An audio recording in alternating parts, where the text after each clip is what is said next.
பழைய சாதம் எல்லாரும் ரொம்ப நல்லது அப்படின்னு சொல்லுவாங்க. ஆனால் வாத பிரச்சனை இருக்கவங்க பழைய சாதம் சாப்பிட்டாங்கன்னா ரொம்ப கூலிங் ஆகும். ரொம்ப புளிப்புத்தன்மை உள்ள உணவுகளை எடுத்துக்கிறது, நேரத்துக்கு சாப்பிடாமல் கேஸ்ட்ரிக் டிஸ்டர்பன்ஸ் நம்ம கொண்டு வர்றது, அது மாதிரி மலச்சிக்கல், ரொம்ப நாளாக மலச்சிக்கல் இருக்கிறது, மிதமிஞ்சிய உணர்ச்சி, அதாவது ஓவராக செக்ஷுவல் இன்டர்கோர்ஸ் பண்ணுறது, முடக்கத்தான் கீரை எடுத்துக்கலாம். நமக்கு அது ஜாயிண்ட்டுக்கு நல்ல ஒரு இன்ஃப்ளமேட்டரி சேஞ்சஸ் நல்லா தரக்கூடியது. அங்கங்கே வீக்கம் இருக்குன்னா சார்ன வேர் கஷாயம் குடிக்கலாம். வணக்கம், நான் டயம்சித் ஹாஸ்பிட்டலேருந்து டாக்டர் மெல்வின். இன்றைக்கி நம்ம கீழ்வாயு இதை பற்றி பார்க்கலாம். கீழ்வாயுன்னா என்ன அப்படிங்கிறது நிறைய பேருக்கு ஒரு டவுட் இருக்கும். கீழ்வாயு அப்படிங்கிறது சித்த மருத்துவத்தில் அதை எப்படி சொல்லணும் அப்படின்னா, கீழ் அப்படின்னா சந்து, அதாவது நம்மளுடைய முட்டுகள் சந்திக்கக்கூடிய இடம். இதில் வரக்கூடிய பிரச்சனை தான் நம்ம கீழ்வாயு, அதாவது கீழ்வாதம்னு சொல்லுவோம். நம்ம ஆங்கில மருத்துவத்தில் மாடர்ன் சயின்ஸில் நம்ம நிறைய பார்த்துருப்போம், ஆர்த்ரைட்டிஸ் அப்படின்னு. இந்த ஆர்த்ரைட்டிஸ் தான் நம்ம கீழ்வாதம்னு சொல்கிறது. இதில் நிறைய வெரைட்டி இருக்குது. வளல் கீழ்வாயு, அழல் கீழ்வாயு, பித்த கீழ்வாயு, இந்த மாதிரி வெரைட்டி போகும். இந்த ஆர்த்ரைட்டிஸை நம்ம இதே மாடர்ன் சயின்ஸை சொல்ல போனால் rheumatoid arthritis, rheumatic arthritis, gouty arthritis, osteoarthritis, psoriatic arthritis, இந்த மாதிரி எவ்வளவோ ஆர்த்ரைட்டிஸ் இருக்குது. ஸோ ஆர்த்ரைட்டிஸ்னால் நம்ம சந்துகள், அந்த ஜாயின்ஸில் வரக்கூடிய இன்ஃப்ளமேஷன் தான் நம்ம ஆர்த்ரைட்டிஸ்ன்னு சொல்லக்கூடியது. அதை தான் நம்ம இங்கே கீழ்வாயுன்னு சொல்கிறோம். இந்த இன்ஃப்ளமேஷன்லாம் ஏன் வருது, எப்படி வருது அப்படின்னா பல ரீசன் இருக்குது. மாடர்ன் சயின்ஸில் ஆட்டோஇம்யூன் டிசார்டரில் வரலாம், ஏஜ் ரிலேட்டடாக வரலாம், இன்ஃப்ளமேஷன் ஆகி வரலாம், ஏதாவது ட்ரமாட்டிக்கல் இன்ஜுரி ஆகி வரலாம், எவ்வளோ இருக்குது. நம்ம சித்த மருத்துவத்தில் பார்த்தோம் அப்படின்னா கீழ்வாயு அப்படிங்கிறது அதுக்குன்னு ஒரு கிளாசிஃபிகேஷன் இருக்குது. அதாவது நம்ம வாதம் சொல்லக்கூடிய அந்த வாயு சந்தில் இருக்கக்கூடியது இன்ஃப்ளமேஷன் ஆகி இல்லை டீஜெனரேட் ஆகி நமக்குடைய சந்துகளில் வலியை ஏற்படுத்தும் ஒரு விதமான இன்ஃப்ளமேஷனை உண்டு பண்ணுது. இது அந்த டைமில் நமக்கு பெயின் இருக்குது, நார்மலாக அந்த மூட்டு ஃபங்க்ஷன் பண்ண முடியாது. சரி, இந்த சந்துவாதம் கீழ்வாயு எப்படியெல்லாம் வருது, அதுக்கான காரணங்கள் அப்படின்னு பார்த்தோன்னா நம்மளுடைய உணவு பழக்க வழக்கம். ரொம்ப புளிப்புத்தன்மை உள்ள உணவுகளை எடுத்துக்கிறது, நேரத்துக்கு சாப்பிடாமல் கேஸ்ட்ரிக் டிஸ்டர்பன்ஸ் நம்ம கொண்டு வர்றது, அது மாதிரி மலச்சிக்கல், ரொம்ப நாளாக மலச்சிக்கல் இருக்கிறது, மிதமிஞ்சிய உணர்ச்சி, அதாவது ஓவராக செக்ஷுவல் இன்டர்கோர்ஸ் பண்ணுறது, மேகம்னு சொல்லக்கூடிய அந்த ஜெனட்டிக்கல் டிஸார்டரில் நமக்கு ஓவராக நம்மளுடைய எனர்ஜியெல்லாம் வேஸ்ட்டாக போகிறது. இந்த மாதிரி பல ரீசன்னால் நம்ம உடம்பில் உள்ள கால்சியத்துலேருந்து அதில் உள்ள நம்ம தேவையான போஷாக்கு குறையும் போது இந்த இன்ஃப்ளமேஷன் ஆரம்பிக்கும். இது ஒவ்வொரு வெரைட்டி, அதாவது ருமட்டாய்டோ ருமேட்டிக் ஆர்த்ரைட்டிஸ்னால் ஹார்ட்டோடு சேர்ந்தது, அதுவும் நம்ம கிளாஸிஃபை பண்ணி வச்சுருப்பாங்க. அதெல்லாம் 7 ஸ்டேஜில் வந்துடும். மேஜராக நம்ம பார்க்கக்கூடிய முட்டு தேய்வு அப்படிங்கிறது எல்லாமே ஆஸ்டியோ ஆர்த்ரைட்டிஸ், அது 30 வயசு 40 வயசுக்கு மேலே ஏஜ் ரிலேட்டடாக வரக்கூடிய பிரச்சனைகள். ஸோ எது ஆனாலும் அதற்கான சிகிச்சை இருக்கா அப்படிங்கிற சிகிச்சை இருக்குது. அதை வராமல் தடுக்கிறதுக்கு நான் சொன்னேன் என்னென்ன ரீசன்னால் வருதுன்னு சொன்னோன்னா அதெல்லாம் நம்ம ப்ராப்பராக தடுத்துக்கிட்டாலே போதும்.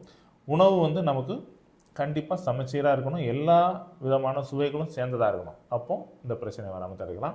மலச்சிக்கல் இல்லாமல் பார்த்துக்கணும். அதுக்கு மெயினாக நல்ல மருந்துன்னு பார்த்தா கடுக்காய், திரிபலா சூர்ணம், நிலவாரை சூர்ணம் கொஞ்சம் பர்கேட்டிவாக இருக்கும்.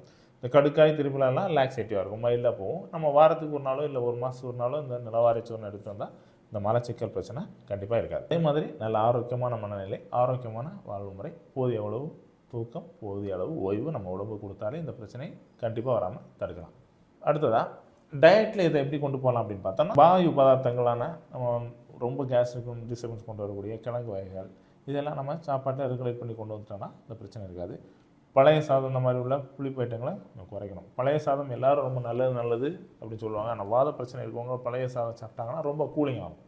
இது ரொம்ப கூலிங் நம்ம பனி உள்ள இடத்துல இருக்கிறது, நைட்டு மொட்டை மாடியில் தூங்குறது, இந்த மாதிரி ரீசனில் கூட இது வரைக்கான சான்சஸ் உண்டு. அதனால் நம்ம குளிர் படாமல் கொஞ்சம் பார்த்து கவனமாக இருந்துக்கணும்.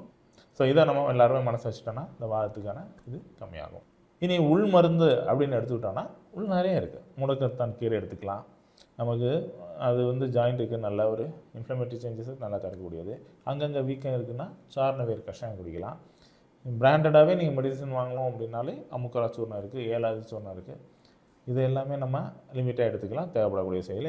இனி எக்ஸ்டர்னலாக எல்லாம் பார்த்தோன்னா ஒரு ஆயில் கண்டிப்பாக தேவை தான், அது இன்ஃப்ளமேஷனை குறைக்கும். எக்ஸ்டர்னல் ஆயில் நிறைய இருக்குது, எல்லோரும் ஒவ்வொரு விதமான ஆயில் ப்ரிஃபர் பண்ணுவாங்க. என்ன கேட்டால் முதல்ல நம்ம ஒரு ஐங்குட்டி எண்ணெய்ன்னு சொல்லுவோம். புங்கெண்ணெய், இழுப்பெண்ணெய், ஆமணக்கெண்ணெய், வேப்பெண்ணெய், நல்லெண்ணெய், இந்த 5 எண்ணெயுமே ஈக்குவல் ப்ரொபோர்ஷனில் எடுத்துக்கங்க. நல்லா அதை லேசாக ஹீட் பண்ணிவிட்டு ஒரு 5 எருக்கலை எடுத்துக்கங்க. எருக்கலை நல்லா பழுத்த இலையாக இருக்கணும், அதை ஃபுல்லாக லைட்டாக நறுக்கி போட்டிங்கன்னா நல்லா பொரியிற மாதிரி வரும். பொரியிற மாதிரி வந்து நல்லா அடங்கின உடனே அதை எடுத்து கொஞ்சம் ஹீட் பண்ணி வச்சுக்கணும். இந்த எண்ணெயை எந்த இன்ஃப்ளமேஷனுக்கும் போடலாம், வலிக்கு போடலாம், வாதத்துக்கு நல்ல ஒரு பிரமாதமான ஒரு மருந்துன்னு சொல்லலாம். இதை எக்ஸ்டென்லாக பண்ணலாம். இனி கிளி, நம்ம எல்லா ஆயுர்வேத இதுலேயும் பார்க்கலாம், சித்த மருத்துவத்துலேயும் பார்க்கலாம், ஒரு கிளி எடுத்து ஒத்துவாங்க. ஒத்தலுக்கு நல்ல இலைன்னு பார்த்தோன்னா புளி இலை, ஊமத்தை இலை, எருக்கலை, இது எல்லாமே தேவைப்பட்ட அதில் நெச்சி இலை கூட போட்டுக்கலாம். இதை எல்லாமே நம்ம நைஸாக கட் பண்ணி ஒரு துணியில் புழிஞ்சு நல்லா தோசைக்கல்லையில ஹீட் பண்ணி லைட்டாக அந்த வீக்கம் இருக்கிற இடத்துல, வலி இருக்கிற இடத்துல ஊற்றிட்டு வந்தாலும் ஒரு நல்ல ரெமெடி கிடைக்கும். இது சாதாரண ஆர்த்தைட்டிஸ், சந்தில் உள்ள வீக்கத்துக்கு. இனி சொரியாசிஸில் வருதா, சொரியாட்டிக் ஆர்த்தைட்டிஸா, கவுட்டி ஆர்த்தைட்டிஸா, ருமட்டாய்டு எல்லா ஜாயின்ஸும், மைனர் ஜாயின்ஸ்லாம் வலிக்கும். அப்போ இந்த மாதிரி உள்ள பிரச்சனைகள்லாம் நம்ம ப்ராப்பரான சில உள்மருந்துகள் ஸ்பெஷலாக கொடுத்து அதை நம்ம சரி பண்ண வேண்டியிருக்கும். ஆனால் ஒன்று மட்டும் நம்ம நினச்சிக்கணும், வாதம் அப்படிங்கிறது குணப்படுத்தக்கூடிய ஒரு எளிமையான ஒரு பிரச்சனை தான்.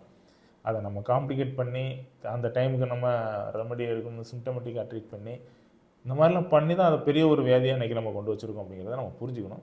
ஸோ உங்களுக்கு ஸ்டார்டிங் ஸ்டேஜிலே அதை குணப்படுத்துறது ரொம்ப ஈஸி. அதனால் யாருக்கெல்லாம் ஸ்டார்டிங்கில் லைட்டாக சந்துகளில் அந்த ஜாயிண்ட் பெயின் வருதோ அப்போ உடனடியாக மாற்றுறானுங்க. இல்லைன்னா டயட்டில் நான் சொன்ன மாதிரிலாம் பார்த்து அந்த வலி இல்லாமல் வைக்கணும். சிம்டமுக்கு ஒரு மெடிசனாக மட்டும் தயவுசெய்து எடுத்து பழகாங்க. அது அப்படியே காம்ப்ளிகேஷனில் கொண்டு வச்சு ஒரு இதோட, அதாவது எந்த மருந்துக்குமே தீர்க்க முடியாத ஒரு வழியில் சூழலில் கொண்டு வைக்கும் அப்படிங்கிறத நம்ம எல்லாருமே புரிஞ்சுக்கணும். அடுத்ததான் என்ன எதனால இந்த பிரச்சனை வந்தது அப்படிங்கிறத ரூட் காஸ் பார்த்துருக்கணும். இந்த வாதத்துக்கு முக்கியமாக நம்ம குறித்து சொல்லக்கூடியது இச்சாபத்தியம். 40 நாள்லேருந்து 80 நாள் வரைக்கும் நம்ம இச்சாபத்தியம்னு சொல்லுவோம். இச்சாபத்தியம் இறைச்சி, மீன், முட்டை, புணர்ச்சி, வாயு பதார்த்தம், இது எல்லாமே நம்ம கண்டிப்பாக நீக்கணும். ஆனாலும் சரி பண்ணாலும் சரி நான் சொன்ன இந்த இச்சாபத்தியத்தையும் ஃபாலோ பண்ணி நம்ம சொன்ன டயட்டையும் எடுத்துக்கிட்டோம் அப்படின்னா இந்த வாத பிரச்சனையை நம்ம கண்டிப்பாக க்யூர் பண்ணலாம். இது விஷயமாக உங்களுக்கு ஏதாவது டவுட்டோ இல்லை ஆலோசனை தேவைப்பட்டது அப்படின்னா தாராளமாக டயம் சித்த மருத்துவமனையை நீங்கள் அணுகலாம்.